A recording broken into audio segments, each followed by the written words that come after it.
Muito bom dia, agronegócio. Segunda-feira, senhoras e senhores, gelada aqui no interior de São Paulo e quase em todo o Brasil. 11 graus faz agora aqui em Valinhos, onde fica a sede do Notícias Agrícolas. Hoje é 12 de agosto de 2024, 8 horas 15 minutos pelo horário oficial de Brasília. Sejam todos bem-vindos à nossa abertura de mercado. Estamos ao vivo pelo noticiasagricolas.com.br, pelo nosso canal no YouTube, o Notícias Agrícolas Oficial. Se você ainda não se inscreveu, se inscreva. Falamos também a Rádio Agro Hoje e na TV Clima Tempo. Estamos ao vivo em uma pluralidade de canais para que vocês sejam sempre os produtores rurais mais bem informados do Brasil. Na nossa edição desta segunda-feira, nós vamos destacar, claro, algumas condições climáticas. As geadas atingiram áreas de café na Alta Mogiana e no Cerrado. Vamos falar sobre isso. A previsão começa para esta semana com mais sinais de geada, frio e chuvas para algumas partes do país. Vamos falar também sobre como a seca pode afetar a movimentação dos grãos nos portos amazônicos. Vamos trazer destaques dos mercados de milho e soja aqui no Brasil, e quem vai nos ajudar a fazer essa análise um pouquinho mais detalhada, inclusive sobre o mercado da soja, é Eduardo Vanin, analista de mercado da Agriinvest Commodities, no nosso quadro de entrevistas. E ainda no nosso quadro No Campo da Lei, nesta segunda-feira, o marco temporal é pauta. Então, tudo isso para que você comece a sua semana bem informado e aqui junto de nós construindo o Bom Dia Agronegócio, onde você sabe antes e primeiro as informações que direcionam o seu dia e os seus negócios. Vamos direto aos preços, as bolsas. Aliás, hoje é dia de relatório do USDA, hein? Deixei separada essa informação para a gente começar o dia, mas são tantos destaques importantes que acabou me passando. Então, reforço. Hoje, às 13 horas, horário de Brasília, o novo relatório mensal de oferta e demanda do USDA será reportado. E, à espera destes números, o mercado de grãos trabalha em campo negativo na Bolsa de Chicago. Quem lidera as baixas é o trigo, que perde agora 1,4% para valer $5,33 por bushel. Nós temos ainda o milho caindo 0,2% para valer $3,93 e a soja para agosto, ou melhor, setembro, contrato setembro, $9,83 por bushel, uma queda de 0,5%. Todos os grãos hoje em baixa, se ajustando ainda desde sexta-feira à espera do novo reporte mensal de oferta e demanda do USDA. Ainda na Bolsa de Chicago, os mercados no complexo soja também têm essa espera. O óleo tem forte queda, perde mais de 1%, 1,5% de baixa agora para 40 centos mais 51 por libra-peso, e para o farelo de soja $312,13 por tonelada curta, em alta de 0,6%. Então, o mercado também do complexo soja bastante volátil, operando em campo misto com grão e óleo em queda, o farelo subindo. Vamos à Bolsa de Nova York. Para a Bolsa de Nova York, alta para praticamente todas as commodities e, naturalmente, o café se destaca. Já já a gente fala um pouco mais, mas sobe agora 4,5% o café, com $5, ou melhor, com $2,44 mais 48 por libra-peso, reflexo desse final de semana de geadas aqui no Brasil para as áreas de arábica. Então, o mercado já refletindo em Nova York essa movimentação. O açúcar sobe 0,4%, vai a 18 centos mais 56 por libra. O algodão, 69 centos mais 7 por libra-peso e uma alta de 1,07%. O petróleo subindo também, inclusive ajuda a puxar as demais commodities, e com o petróleo a gente começa a checar inclusive estas commodities que não as agrícolas, energéticas e metálicas. No petróleo WTI, nós temos $77,77 por barril, uma alta de 1,2%. No Brent, que reflete o quadro global de oferta e demanda de forma mais completa, são $80,45 e uma alta de 1% na manhã desta segunda-feira, 12 de agosto. O gás natural, 4,5% de alta, o ouro, 0,3% de ganho, a prata, 1,8% e o cobre, 1,5%. Todas as commodities sobem nesta segunda-feira, um dia de, me parece ser, apetite ao risco. Temos também os índices acionários subindo, me parece hoje ser um dia um pouco mais positivo, um início de semana um pouco mais positivo, à exceção dos grãos. Mas para os grãos há esse fundamento bastante específico que é o novo relatório do USDA, portanto. Bom, Para a gente concluir a nossa rodada de preços, vamos à Bolsa de Dalian, mercado futuro na China. O farelo fechou o dia com leve alta, o óleo de soja em queda e o milho recuando também no mercado futuro chinês, que, claro, já encerrou as suas negociações. Então, estamos de olho nesses números e ao longo do dia vamos dando, né, a atualização desses preços todos. Uma informação importante para finalizar aqui a nossa rodada de preços, ainda na análise de Eduardo Vanin, embora já ele estará conosco, mas falando do financeiro. Bolsas americanas de lado, o mercado ficará de olho nos dados de inflação do Brasil e nos Estados Unidos. Na Ásia, dia de queda para as bolsas na China, o CSI 300 está nas mínimas de fevereiro, quando o fundo de 280 bilhões começou a comprar ações em Hong Kong. O cenário de deflação continua, petróleo segue em alta, os Estados Unidos mandaram mais navios para o Oriente Médio, ouro subindo, Bitcoin subindo, futuros da soja em queda e farelo em alta. A greve do sindicato das processadoras na Argentina deve se estender até hoje, isso indica a redução do processamento, então olho vivo também nesse farelo, está subindo por conta dessa greve. O destaque de alta, segundo nos informa Eduardo Vanin, fica para os futuros do suíno vivo na Bolsa de Dalian. 8 horas e 20 minutos pelo horário oficial de Brasília. Checados os preços, feita a nossa rodada de preços, vamos checar quais são as manchetes deste início de segunda-feira entre as nossas notícias da manhã.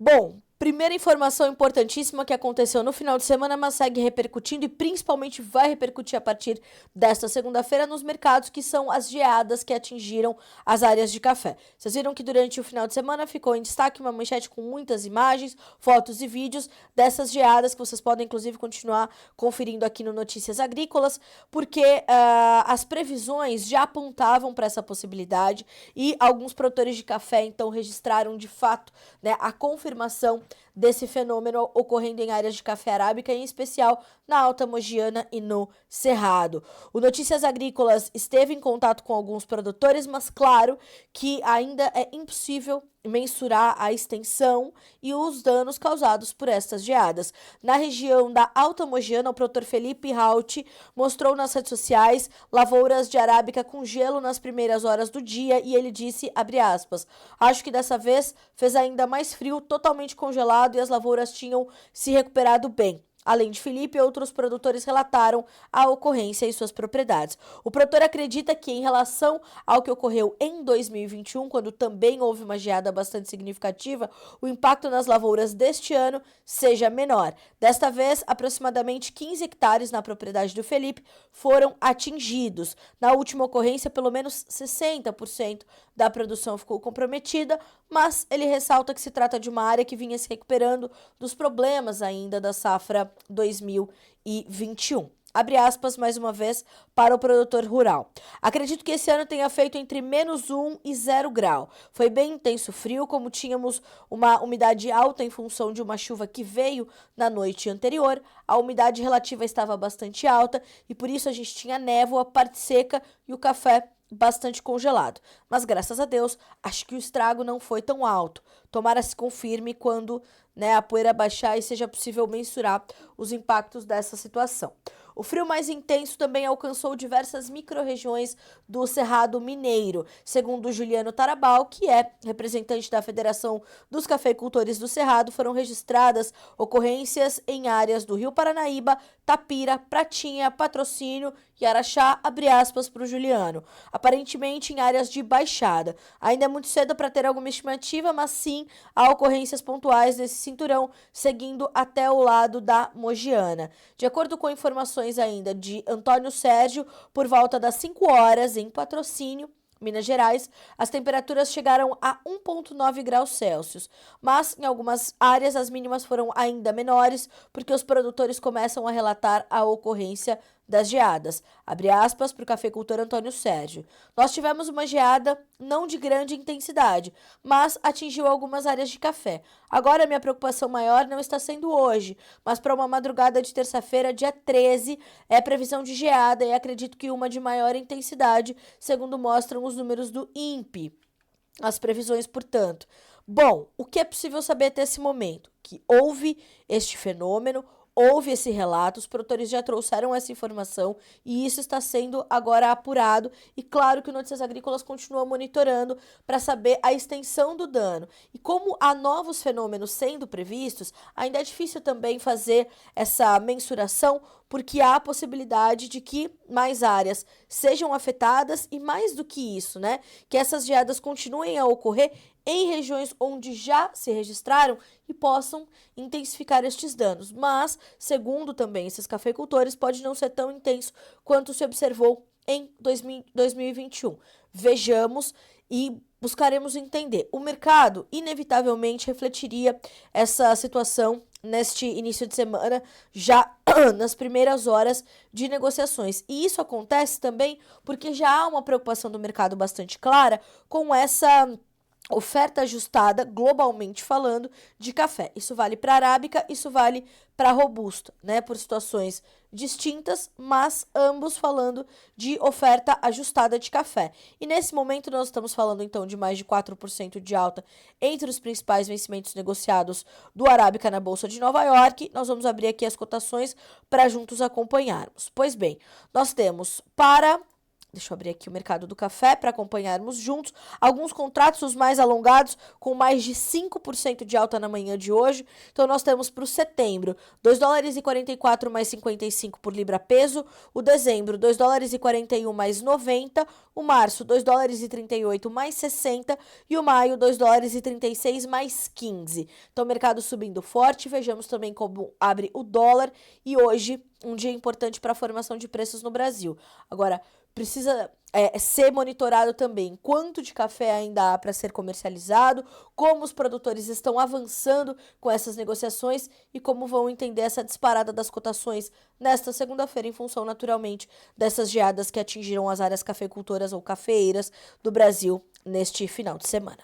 Na sequência das nossas notícias de hoje, desta segunda-feira, vamos falar um pouquinho de previsão do tempo, né? O que as previsões apontam para os próximos dias depois desse final de semana de geadas aqui no Brasil. Pois bem, a região sul continua, né, ou inicia esta semana ainda com uma contínua previsão de risco de geada na porção norte do estado do Rio Grande do Sul, no oeste de Santa Catarina e no sul do Paraná, segundo as informações do INMET, o Instituto Nacional de Meteorologia.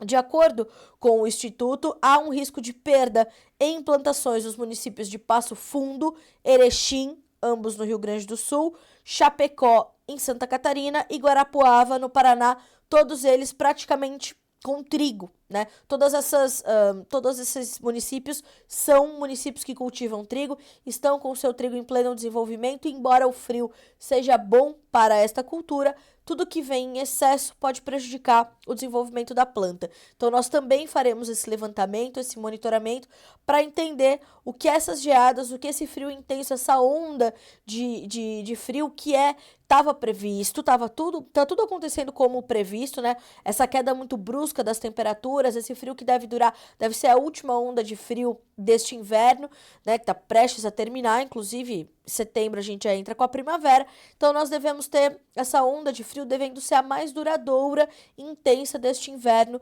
de 2024. Vejamos como ele se desenvolve e como continuará a impactar essas culturas de inverno, em especial no sul e sudeste do Brasil. Em nota, o CIMEPAR, que é o Sistema de Tecnologia e Monitoramento Ambiental do Paraná, observa que uma massa de ar frio e seco presente favorece a formação do fenômeno na área entre o sul do estado e os Campos Gerais, enquanto mais ao norte as temperaturas sejam mais amenas.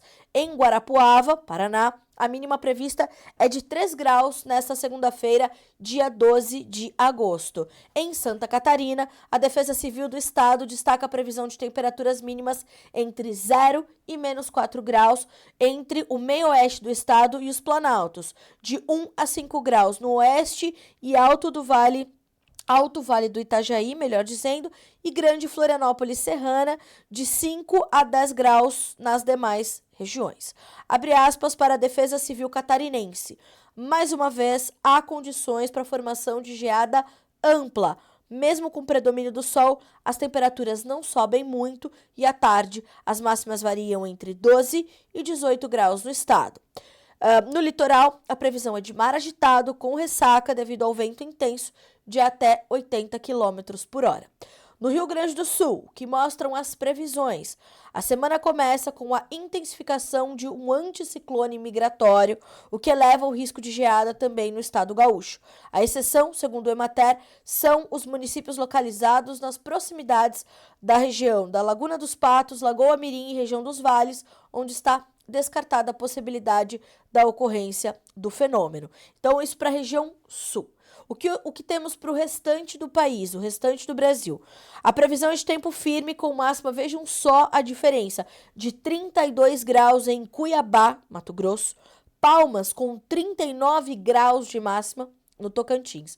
Na região norte estão previstas pancadas isoladas de chuvas com trovoadas na faixa de São Luís, no Maranhão, até Manaus, no Amazonas, e Boa Vista, em Roraima, no extremo norte do Brasil, mas com tempo quente e máximas acima dos 30 graus.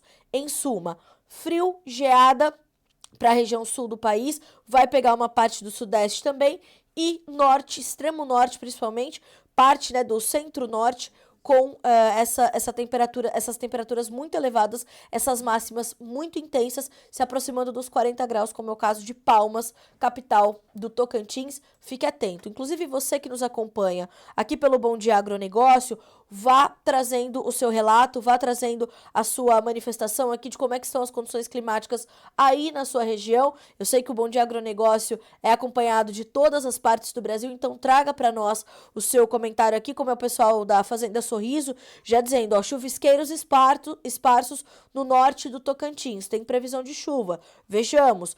O Luciano Porto, bom dia. Hoje em Florianópolis, 14 graus e sol. Continuem trazendo seus relatos. Seu Paulo Lima, bom dia, Carla, e a todos do agro. 15 graus em Tangará da Serra, Mato Grosso. 15 graus no Mato Grosso é frio de botar blusa de lã, né, seu Paulo? Obrigada pelos relatos, continuem mandando. São 8 horas e 31 minutos pelo horário oficial de Brasília, na sequência das nossas informações. Continuamos ainda a falar das adversidades climáticas e dessa vez nós vamos falar sobre a condição de seca, porque a seca, né, na região norte do país deverá afetar a movimentação de grãos nos portos amazônicos. E esses portos têm sido determinantes e fundamentais para intensificar o fluxo logístico do Brasil. E com uma perspectiva de mais um ano de seca na região da Amazônia, a Associação dos Terminais Portuários e Estações de Transbordo de Cargas da Bacia Amazônica, a ANPORT, já dá como certa uma queda na movimentação de granéis vegetais nos portos da região em 2024. Abre aspas para uma nota divulgada pela ANPORT nos últimos dias. Nós não conseguimos embarcar um volume igual ao de 2023 por conta dos problemas climáticos enfrentados no Mato Grosso. Ou seja, mesmo no período de cheias, com as operações em 100%, não tivemos a mesma quantidade de carga que tivemos em 2023, fecha aspas, para o presidente da associação, o senhor Flávio Acatauaçu. Na sequência, para finalizar essa informação, com a seca no centro-oeste, que atrasou o calendário de plantio na região esse ano, o volume de milho enviado para os portos da região amazônica tiveram uma queda expressiva de 11,5% no primeiro semestre deste ano, somando 3 milhões de toneladas, segundo dados da Agência Nacional de Transportes Aquaviários, a ANTAQ.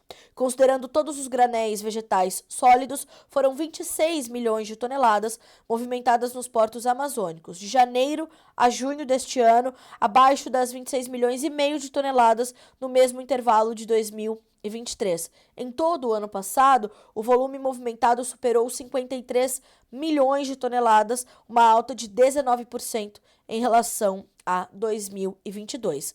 Só para contextualizarmos rapidamente, a região amazônica ela concentra os principais terminais do Arco Norte e tem se consolidado como importante via de escoamento da produção de grãos do centro-oeste do país, justamente pelos rios que hoje se encontram nas condições mais críticas, que são os rios Madeira e Tapajós. Isso, claro, intensifica e aumenta também o valor do frete, já que os veículos aquáticos que saem ali, né, então, pensando nessas embarcações, elas têm de ir com menor volume de grãos em função dessas situações mais críticas dos rios. São 8 horas e 34 minutos pelo horário oficial de Brasília. Agora, na sequência, nós temos informações importantes que partem do quadro No Campo da Lei com o Dr. Leandro Marmo, falando sobre a volta da pauta do marco temporal ao Supremo Tribunal Federal. Acompanhe e, na sequência, voltamos com o Eduardo Vanin, analista de mercado da Agrinvest, para nos dar mais detalhes sobre o mercado da soja e as expectativas para o relatório do USDA que chega hoje às 13 horas. Supremo volta do recesso e marco temporal entra como prioridade do semestre.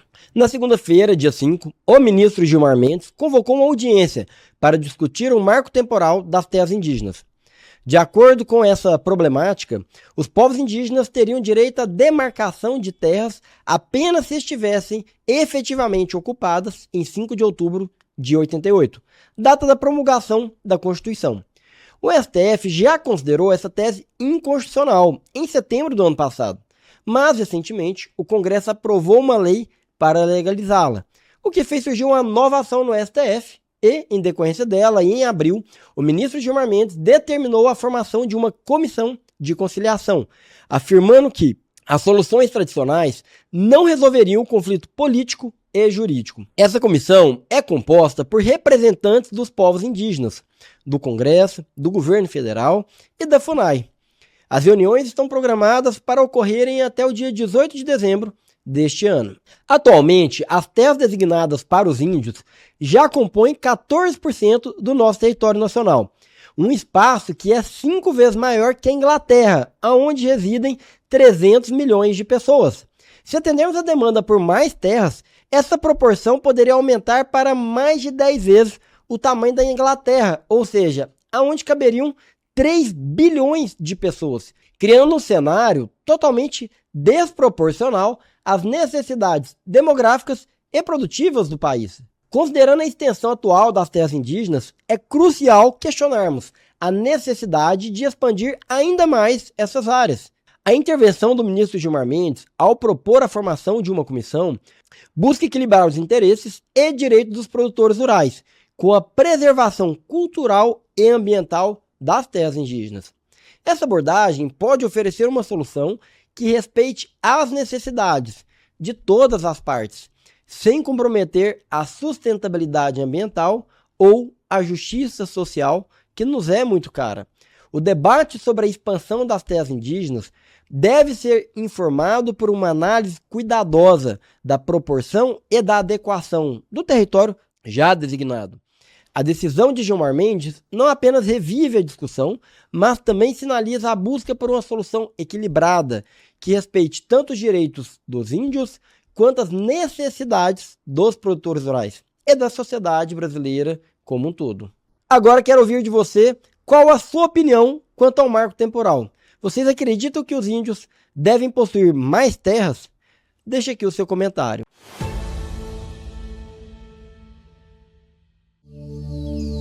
Quando a luz do dia chega, a gente já tá indo, botando o pé na terra e a mão na massa.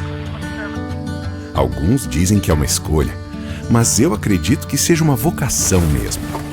E modéstia à parte, a gente faz bem o que faz. Mas é justamente quando a gente sabe bem o que fazer, quando domina o assunto, que o trabalho manual pode entrar no automático. E aí, detalhes escapam da nossa atenção.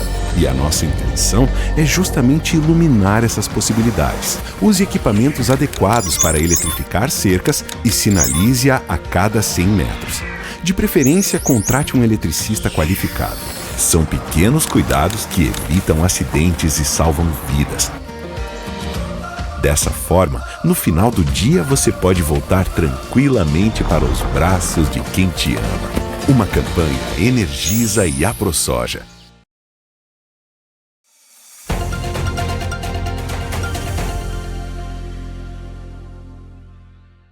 E de volta com o Bom Dia Agronegócio desta segunda-feira, hoje é 12 de agosto de 2024, são 8 horas 39 minutos pelo horário oficial de Brasília. Hora da gente entender um pouco mais do que o USDA reserva para o relatório mensal de oferta e demanda que chega às 13 horas, horário de Brasília. E claro, saber como é que isso vai impactar sobre os preços. Hora da gente tratar disso no nosso quadro de entrevistas aqui no Bom Dia Agronegócio.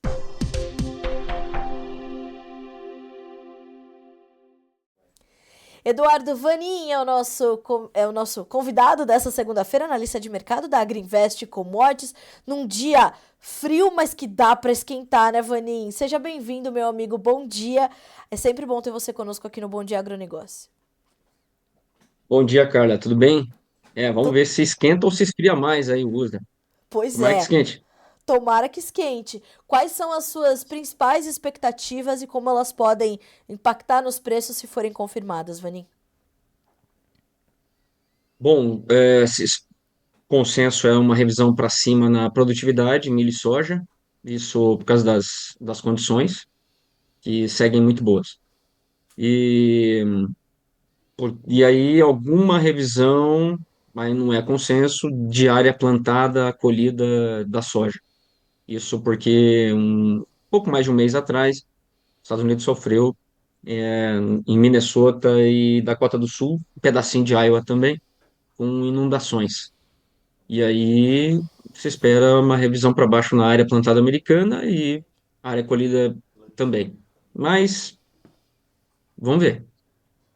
Agora, Vanin, essa situação se confirmando, um aumento de produtividade, uma redução diária, isso deve manter a safra estimada ainda ali na casa de quase 121 milhões de toneladas. A sua sugestão é de que o mercado venha com um número de produção de safra semelhante ao dos últimos meses? Sim, não acho que vai mudar muita coisa, não. Eu acho que pode até mudar um pouco mais para cima, porque na semana passada o USDA veio com mapas imagens de satélite, mostrando as áreas atingidas pelo alagamento de milho e soja. E aí ficou bem abaixo do que se espera. Alguns falavam em 1 milhão de acres ou mais, e nessas imagens mostra muito menos, 130, 150 mil acres. É muito menos. Então, dependendo da revisão da produtividade, no caso para cima, em uma área muito parecida, e um pouquinho maior a produção americana pode acontecer, especialmente para o milho. Para o milho, provavelmente vai ser maior. Agora, Vanin, como é que o mercado pode reagir a esse relatório? Geralmente, o boletim de agosto é um boletim importante para o mercado, né? O de agosto, por causa da produtividade, já se mexe, e o de setembro, revisão da área. Quer dizer, esse agosto e setembro são sempre definidores, vamos dizer assim, em termos de mais ou menos o tamanho da produção americana. E além dessa revisão de produção, aí nós vamos para a demanda. Aí os números não são muito bons, porque o USDA vai ter que revisar demanda na exportação, soja principalmente, a gente já sabe disso faz tempo. O mercado tem comentado sobre as vendas americanas muito devagar, e a gente sabe o motivo, podemos comentar aí depois. Tem que revisar para baixo esse número, muito otimista. E demanda da China, cereais, para rações principalmente, também tem que revisar para menos.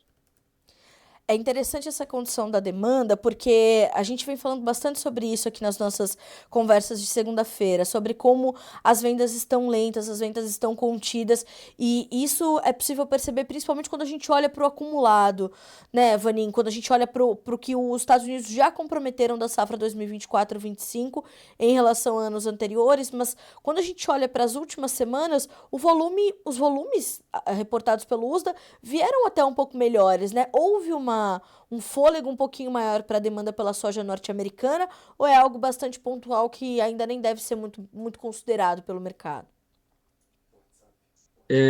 Tivemos uma mudança importante. Até agora, quem vinha comprando era a Sinogran, soja americana, e a finalidade reserva. E esse ano o programa da Sinogran vai ser menor. O ano passado foi grande, esse ano menor. E, portanto, se dependesse só da Sinogren, ia ser muito fraco. E agora, desde a semana passada, tivemos negócios reportados para crushers, quer dizer, empresas esmagadoras lá na China que vão comprar para esmagar, ganhar dinheiro. E aí o Brasil ficou caro, o farmer selling aqui está bem devagar, o nada ajudou, Chicago caiu, o câmbio caiu, ficou muito distante da paridade de exportação, o preço no mercado interno. Aí o Brasil ficou estável e os Estados Unidos caiu em termos de oferta, nível de oferta posto China. Aí temos dois motivos importantes. Primeiro é esse que eu acabei de comentar, o Brasil, mas está mais difícil originar e a tendência é ficar mais caro mesmo. E o outro ponto importante é a logística americana. Daí acabou havendo um desconto, ferrovias e barcaças. Quer dizer, a logística interna americana mais barata, descontada. Motivo?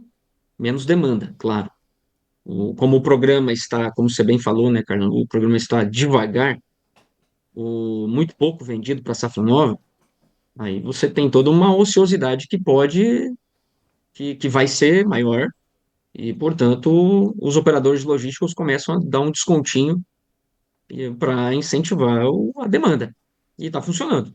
Então, semana passada, tivemos alguns barcos negociados dos Estados Unidos e a tendência é dar uma acelerada. Isso é nesse ponto que a gente deve ver, então, a possibilidade de, nesse momento, o USDA revisar para baixo a sua estimativa para as exportações americanas 24 e 25, mas aí te pergunto, isso pode ainda ser revisitado nesses próximos meses de acordo com como esse consumo pela soja dos Estados Unidos for se comportando, Vanin? Sim. O negócio é o seguinte, é que ele é muito otimista, 49 milhões e 700. E Certo. até agora vendeu, não chegou ainda a 10% desse volume, na safra nova. Eu me imagino que vai virar a temporada com 8 milhões vendido.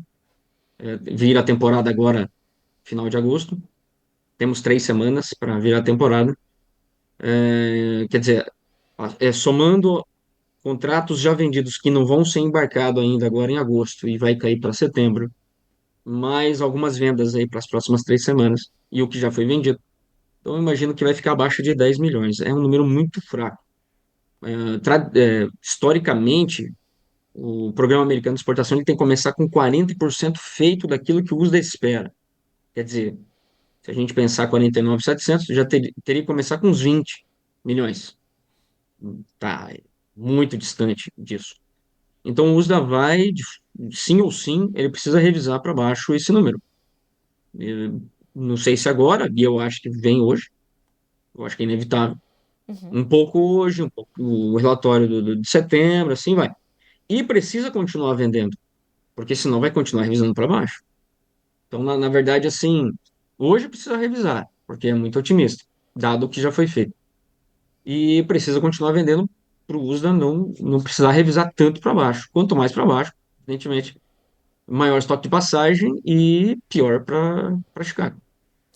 Vanin, quando a gente pensa nesse momento do mercado, é, e especificamente nesse ano de 2024, nós estamos completamente focados nessa construção da oferta norte-americana e neste entendimento da demanda, ou nós estamos também bastante atentos a esse período de entre-safra no Brasil, em como serão os nossos estoques de passagem para a próxima safra, porque nós olhamos para os prêmios e vemos os prêmios ainda positivos.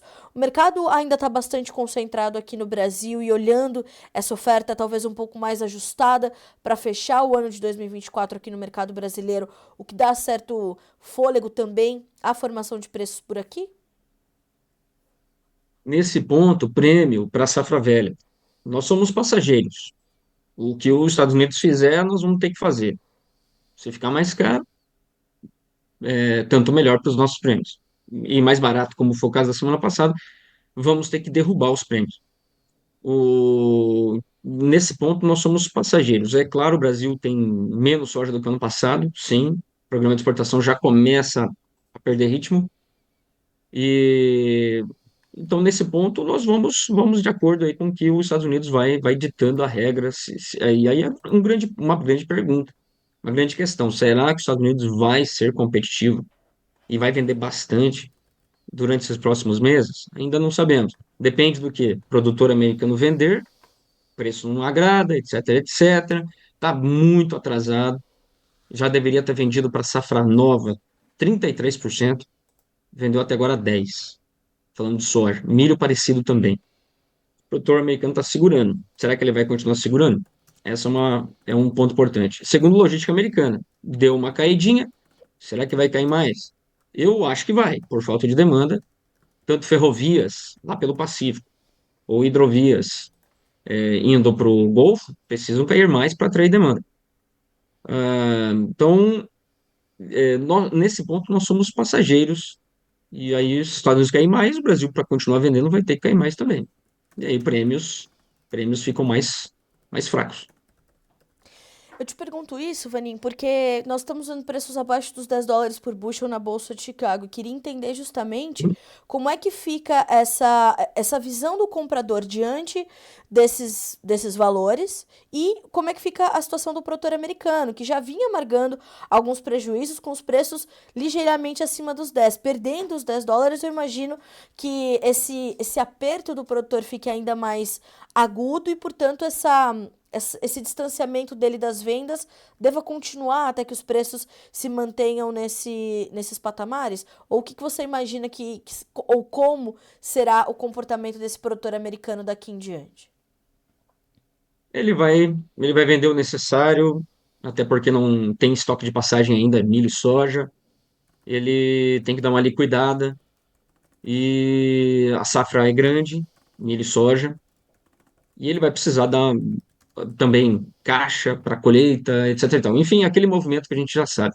Mas passado esse movimento, eu acredito que o produtor americano vai continuar segurando, apostando que o Brasil vai ter algum problema de clima, algo parecido. Então, eu não vejo ele muito agressivo na venda, não. É o que tem sido do ano passado, esse também. Agora, tem sido uma boa estratégia? De forma nenhuma. Chicago só cai e os bases no interior dos Estados Unidos, uma leve reaçãozinha, mas que não compensou nem de perto a queda em Chicago. Não tem sido uma boa estratégia, não. Do ponto de vista financeiro, o produtor americano bem menos capitalizado. Esse é um ponto importante também. E aí, na verdade, tudo isso é um cenário que vai construindo uma temporada 25, 26, menos soja, menos milho, ainda vamos ter que ver como é que vai ser essa área americana. O preço está dizendo o seguinte: reduza a área. Essa é a ideia. Tá. Agora, como é que a gente traduz tudo isso, Vanim, para esse início de semana para o produtor brasileiro? Ele tem que esperar, portanto, chegar esse relatório do USDA, saber como o mercado vai se acomodar diante dos novos números para entender como isso vai impactar a formação dos seus preços, tanto porque ele tem ainda para comercializar da safra velha, quanto as estratégias que ele deve continuar adotando ou não para a safra 24-25? Ah, sim, bom, passado o relatório, o que nós vamos ver? O clima americano agora, reta final, mais quente, mais seco, enfim, não preocupa muito ainda, mas ainda é um ponto. O mercado já, aí a grande pergunta, o mercado já precifica esse cenário de uma redução americana de exportação, estoque maior, etc e tal.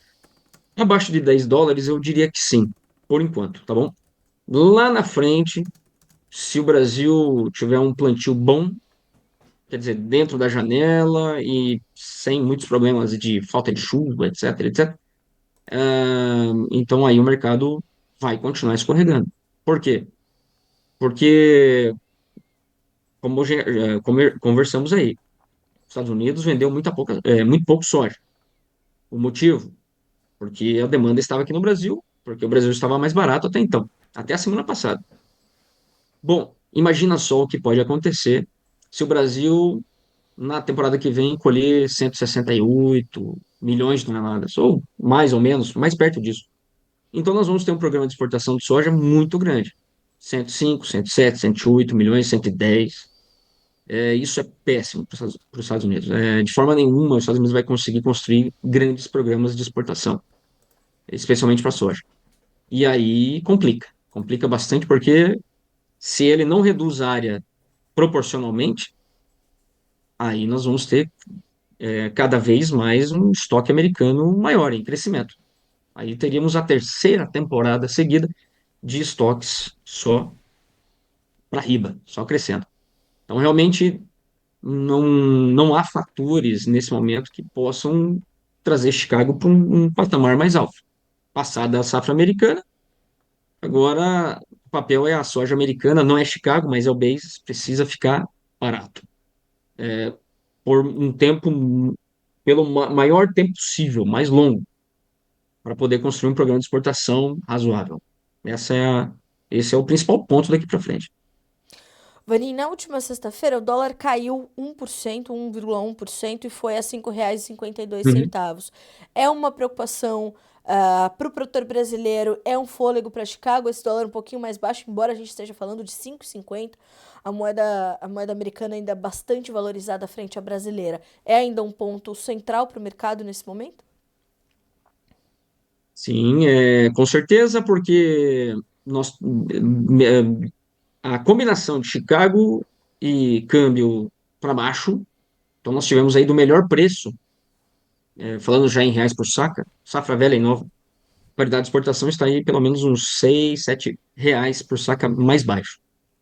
Bom, aí o produtor não vendeu. Nas últimas 2 semanas, o nosso farmer selling de soja, safra velha e nova somados, 2 semanas, menos de 3 milhões de toneladas. É pouco, bem pouco. Quer dizer, o produtor não está contente com os preços atuais. Então, na medida que o câmbio vai caindo, claro, positivo para Chicago, porque essa realidade esse cenário que eu comentei ali no começo, que é os Estados Unidos vender mais do que nós, vai se perpetuando. E daí o produtor brasileiro não vai vender, a tendência é a nossa soja ficar mais cara mesmo. E o câmbio, claro, tem um fator super importante nesse cenário. Vaninha, a gente tem perguntas aqui pra você. A primeira é da Ana Cláudia Nascimento, que ela te pergunta o seguinte: qual possível vitória de Donald Trump pode ser revisto o programa de biocombustíveis dos Estados Unidos, colocando mais grãos no mercado? Donald Trump pode mexer bastante, não só com a soja em grão, mas com todo o complexo soja e esse mercado de biocombustíveis que é fortíssimo nos Estados Unidos, né? Bom, Ana Cláudia, né? Isso mesmo. Ana Cláudia, o seguinte, que pode acontecer já a partir de janeiro, sendo o Trump ou sendo a Kamala, é o seguinte, ó, os Estados Unidos precisa, a pressão é muito grande, a pressão ela é muito grande quando a gente fala de ah, quanto que os Estados Unidos têm importado de duas formas. Primeiramente, falando de insumos para a produção de biodiesel, por exemplo, a canola do Canadá. Esse é um ponto importante. Ou mesmo o biodiesel, pronto. Aí os maiores exportadores para os Estados Unidos, em primeiro lugar, a Alemanha, Espanha e depois o Canadá. Quer dizer, há uma pressão cada vez maior para que o próximo presidente ele tarife lá em cima todas as origens para acabar com essas importações que têm substituído o uso do óleo de soja, que muitas empresas investiram bastante em crush. Esse ano vai aumentar 3 milhões o esmagamento, visando essa demanda maior.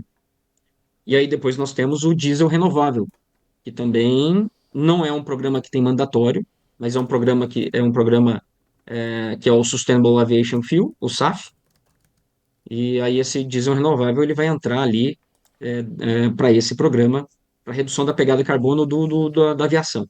Então, na verdade, eu diria que o próximo presidente ele vai trazer alguma coisa que possa aumentar o uso de óleo de soja. Essa é a demanda hoje muito forte. As petroleiras, refinarias querem isso? Não. É igual aqui no Brasil também. Se não tivesse o programa de biodiesel, tanto melhor. Para quem tem que comprar isso aí. É logística, é preço, é isso, é aquilo, um monte de coisa. Enfim, O debate é importante, só que a pressão hoje é para restringir a importação de insumos para a produção de biocombustíveis e o próprio biocombustível. Eu acredito que o ano que vem, sendo o Trump ou outro, nós vamos ter restrições à importação, o que seria positivo para o óleo, Tá. Próxima para pergunta. os futuros, né? Veja bem, para os futuros. Não quer dizer que vai ser bom para o flat price aqui no Brasil e Argentina, que seria Chicago mais o prêmio. Aí não sei. O cenário não é muito bom para os óleos vegetais. Aliás, hoje tá caindo bastante o óleo de soja em Chicago, né, Vanin? Eu não olhei ainda, tá? Bom, que pena. Um, É que o farelo, o o farelo subindo farelo. por causa da Argentina. E Sim. aí, fundos ali, né? Compra um, vende outro. É o chamado oil share. Então, por enquanto, não tem novidades positivas pro É, óleo. a coisa tá crítica. Luciano Porto, ele te pergunta o seguinte, Vaninha, existe a possibilidade de recuperação nos preços da safra velha no sul do Brasil até novembro de 2024? Então, só pelo câmbio, viu, Luciano? Como eu comentei ali, claro, Chicago aí temos, na minha opinião, precifica bastante coisa já. Agora, por hora, eu acho que não cai muito mais. Vamos ver esse relatório. Mas prêmios que poderiam subir mais, aí nós vamos depender do. Nós estamos de carona de carona dos Estados Unidos. E falando especificamente do Rio Grande do Sul esse ano, sabemos que o produtor vendeu muito pouco e tem bastante ainda para vender.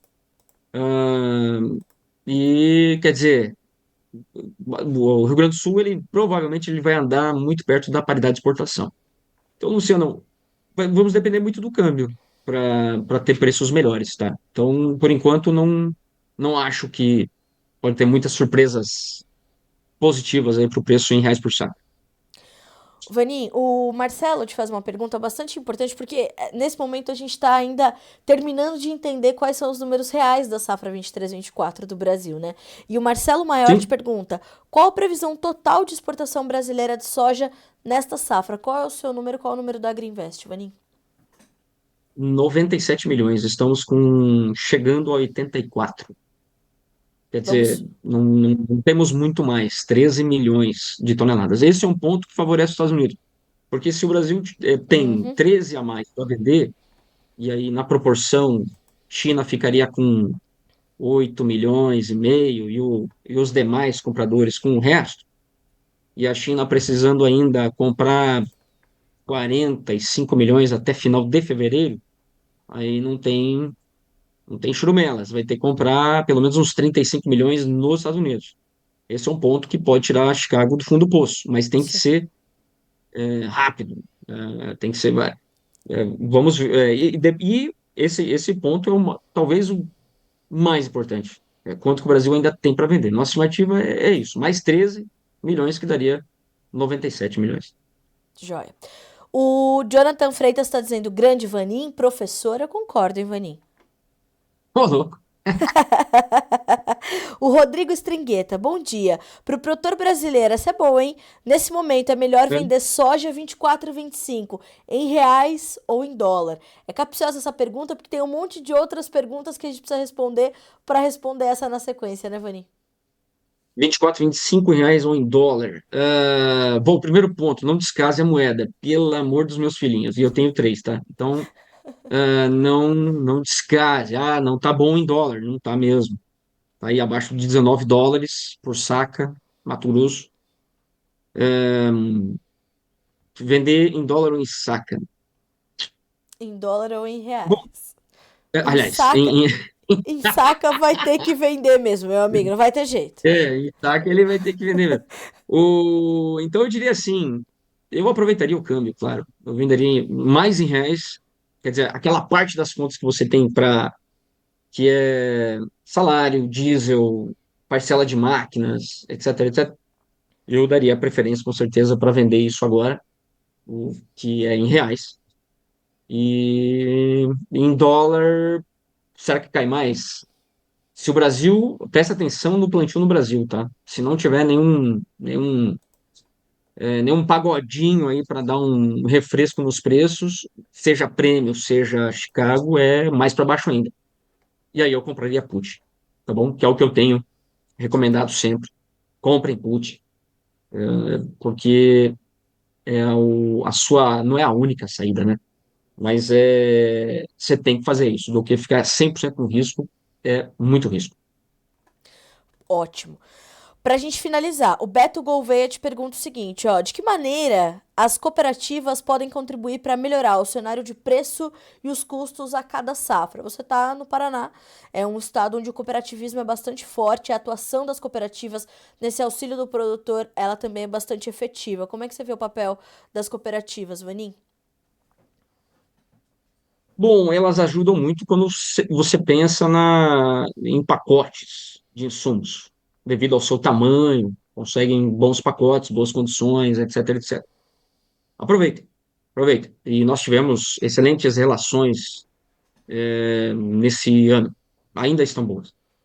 Agora, uma coisa que amigos, cooperados, especialmente aqui do Paraná, São Paulo também, Rio Grande do Sul, não tem almoço de graça, esquece essa história. Tem que cair na real, não existe isso. Se a cooperativa não te cobra, a armazenagem quebra, etc, etc, e você pode deixar sua soja, em teoria, 3, 4, 5 anos, sei lá. Você esquece que você tem soja lá, ou milho, né, enfim. E isso é custo. A cooperativa ela tem que carregar isso aí. Uma hora ela vai ter que vender, vai ter que fazer um hedging, isso tudo custa. Portanto, em algum momento, isso se traduz como preço balcão, muito abaixo do que é o preço do mercado. Não tem almoço de graça, tá bom? Então, enfim, eu não tenho uma opinião muito clara de como é que a cooperativa poderia ajudar o produtor. Claro, nesse ponto dos insumos é um ponto positivo, industrialização é positivo também, mas o ponto é que aqui no Paraná, especialmente, há uma falsa ideia de que a cooperativa ela não tem custo de armazenagem, ela não tem. Então, ela não me repassa, eu fico tranquilo. Isso não é verdade. Bom, olho vivo e atenção a esse alerta de Eduardo Vanim. Meu amigo, quero muito te agradecer por mais uma vez começar a semana conosco. Semana importante de relatório do USDA. 5 para 1, tem coisa importante acontecendo, hein, Eduardo Vanim? Olá, meus amigos. 5 para 1, quem quiser acompanhar aí ali na íntegra os números, a reação do mercado, 5 para 1 no Instagram da Agrinvest, @Agrinvest. Acompanha lá o pagodinho e vamos trazer não só os números, a reação, alguns insights, se for possível, né? E é isso aí, contamos com todos. Então, E eu di... @Agrinvest, 5 para 1. Ô, Vanim, e eu diria ainda que tem uma dose de entretenimento. Tem uma dose de entretenimento. Tem que ter, né? Então, Tem! com esses números que vem saindo, ou você dá risada ou você chora. E vem a Agrinvest inteira, né? Engajada em saber como é que estão esses números, né? Tem aposta, Loucura. tem. Enfim, é uma. Ah, Eu é? falei. É, eu Vai, falei. Eu tem que ter uma sei. apostinha sempre, né? Eu sei, eu sei, eu sei, eu sei. As últimas eu tenho ganhado, as últimas. Pior que tem mesmo. Eu vou. Eu acompanho, eu sei como é que é. Eduardo Vaninho, um Pode, ótimo mano. dia para você, um ótimo relatório do USA para todos nós. Meio-dia e 55 estaremos juntos também ali pelo Instagram. Então, obrigada, viu, meu amigo, mais uma vez, por dar início à semana aqui de forma, como sempre, brilhante com a sua participação no Bom Dia Agronegócio. Sempre bom estar contigo. Ótima semana para você, para todo o time da Greenvest. Até semana que vem. Muito obrigado, Carla. Obrigado a todos e nos vemos lá. Vamos ver aí como é que vai vir o uso da hoje. Fechado. Boa segunda para você, bom trabalho. Um abraço, até mais. Um abraço, até. Até mais. Senhoras e senhores, Eduardo Vanin, esse entende tudo de mercado e nós temos esse privilégio de ter ele toda segunda-feira, então toda segunda-feira você já pode ir se adiantando aqui no nosso chat, fazendo as suas perguntas, como fizeram aqui os colegas que já mandaram e tiveram a sua resposta. É um momento importante, essa transição de safra, essa conclusão da safra dos Estados Unidos. E hoje, reforço, 13 horas, horário de Brasília, tem relatório do USA e você vai acompanhando os números aqui também no noticiasagricolas.com.br. Na sequência das nossas notícias da manhã desta segunda-feira, a notícia de uma perda importante para o Brasil, Antônio Delfim Neto, ex-ministro da Fazenda, da Agricultura e do Planejamento, além de ex-deputado federal, morreu nesta segunda-feira, dia 12 de agosto, aos 96 anos. Ele estava internado desde o dia 5 de agosto no Hospital Albert Einstein, na zona sul de São Paulo, por conta de complicações em seu quadro de saúde. O ex-ministro deixa uma filha e um neto. Segundo sua assessoria, não haverá velório aberto e o enterro será restrito aos familiares. O Sr. Delfim Neto foi professor emérito da Faculdade de Economia, Administração e Contabilidade da Universidade de São Paulo, um dos mais longevos ministros da Fazenda do país, tendo ocupado o cargo entre os anos de 1967 e 1974. Foi sob seu comando que o país viveu o período de forte expansão da economia, conhecido como milagre econômico. Ele foi também ministro do Planejamento entre 79 e 85 e ministro da Agricultura em 1979, além de embaixador do Brasil na França entre os anos de 1975 e 1977. Delfim Neto, uma figura importantíssima no cenário político e econômico deste país, então deixa este plano para entrar na história aos 96 anos de idade, em 12 de agosto de 2024. 9h10 pelo horário oficial de Brasília. Na sequência, as informações do milho, do mercado de milho, que partem do CPEA nesta segunda-feira. Segundo as informações que foram divulgadas hoje, os preços do milho voltaram a cair no mercado brasileiro em algumas regiões acompanhadas pela instituição. Segundo seus pesquisadores, as quedas estiveram atreladas à retração dos consumidores, atentos aos fundamentos internos e externos, principalmente de oferta elevada. No Brasil, a colheita da segunda safra caminha para sua reta final, enquanto nos Estados Unidos é a proximidade dos trabalhos de campo que pressionou os contratos na Bolsa de Chicago. Pesquisadores do CPEA lembram ainda que a baixa dos futuros e a desvalorização do dólar na última semana também reduziram a paridade de exportação, limitando os negócios nos portos. Do lado dos vendedores, os pesquisadores do CPEA explicaram que parte já se mostrou mais flexível nas negociações, sobretudo a partir da última quinta-feira, dia 8, seja para liberar os armazéns ou já para fazer caixa para a quitação das dívidas do final do mês. Outros, de outro lado, apostam em uma recuperação de parte das quedas de preços registradas nesse ano após a finalização da colheita brasileira. Vejamos se já temos as primeiras negociações do milho na B3. Ainda não temos, o mercado abre em mais alguns minutinhos, abriu agora às 9, então tá engrenando ali para trazer as primeiras cotações que você acompanha na página do noticiasagricolas.com.br. Para finalizarmos as nossas notícias da manhã desta segunda-feira, informações sobre o mercado um pouquinho mais detalhadas do mercado brasileiro do complexo soja, porque segundo o CPEA, as altas no preço do óleo estão dando sustentação aos preços do grão, como bem pontuou também Eduardo Vanin durante a sua entrevista nesta segunda-feira. Os preços do óleo subiram na última semana, dando apoio às cotações da soja em grão. Segundo pesquisadores do CPEA, a alta do subproduto está atrelada à firme demanda doméstica, tanto de indústrias alimentícias quanto de biodiesel. Além disso, a disputa entre compradores interno e externo pelo óleo de soja brasileiro ficou mais acirrada nos últimos dias. Por sua vez, consumidores estrangeiros redirecionaram as aquisições do derivado ao Brasil devido à recente greve de indústrias esmagadoras na Argentina. Levantamento do CPEA mostra que o preço do óleo de soja posto na região de São Paulo, com 12% de ICMS, atingiu na última quinta-feira o maior valor nominal desde março de 2023, fechando a R$ 6.353,95 por tonelada. Lembrando que no segundo semestre nós temos de fato uma demanda um pouquinho mais intensa interna pelas indústrias processadoras do Brasil. Vejamos como isso fica e vejamos como essa greve das processadoras na Argentina pode intensificar a demanda pelos subprodutos brasileiros. 9h13 pelo horário oficial de Brasília, uma edição de segunda-feira bastante intensa e rica de informações e de participação da nossa audiência. É importantíssimo que você continue participando. O Bom Dia Agronegócio é óbvio, um programa feito para a nossa audiência, mas também pela nossa audiência. É um programa que faz essa conexão direta, linhas de comunicação abertas entre nós e vocês, para que nós possamos atender as suas demandas de comunicação, as suas necessidades de informação, para que lá na outra ponta você possa tomar boas decisões. Juntos estamos de segunda a sexta-feira, a partir das 8 horas da manhã, pelo horário oficial de Brasília, com o nosso Bom Dia Agronegócio. Que você tenha uma ótima segunda-feira de bons negócios. A gente volta a se encontrar amanhã. Até lá.